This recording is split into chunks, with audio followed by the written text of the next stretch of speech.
This story happened in Operation Desert Storm. It was the second day of the ground war. And being in the Marine Corps, there's a lot of things you've got to do, but the first thing that you must be able to do is be a Marine. And that means carry a weapon, walk the front lines. Doesn't matter what your job is, but you still have to be a Marine. In this situation, I was on top of a Humvee, and if you can imagine a Humvee with a turret mount on the top of the roof, that was me. I had a .50 caliber machine gun. For those of you that don't know much about machine guns, this is about a 6-foot long machine gun, and it carries around about this long. And the machine gun door opens like this, and the door kept opening and closing. It wouldn't stay closed, so the rounds would get jammed, and the weapon didn't work, so I had to get it replaced. My commanding officer came up to me and he says, "I got a brand new weapon for you."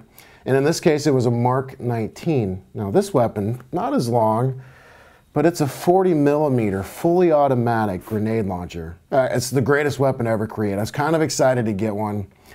But he says, when you take the .50 caliber machine gun out of the turret mount, I want you to hand it down to the corpsman, and he'll take it back to the rear. Well, the Navy corpsman is our guy that takes care of he's our doctor, kind of, so to speak, paramedic.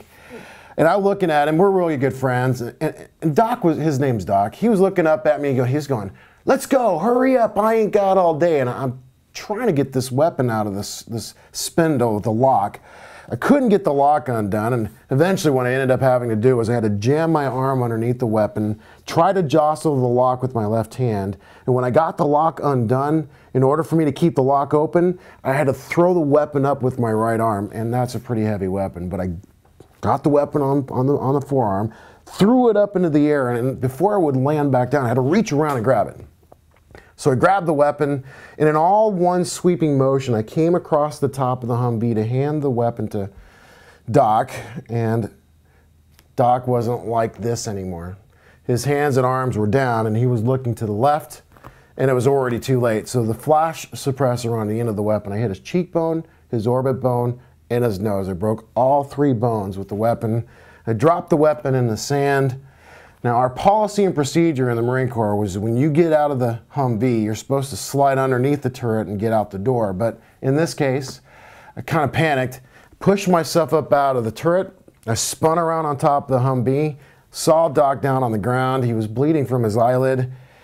I jumped off the top of the Humvee to get to him. But I didn't see where my foot was going to land, and my right heel landed in a divot in the sand, and I hyperextended my right knee.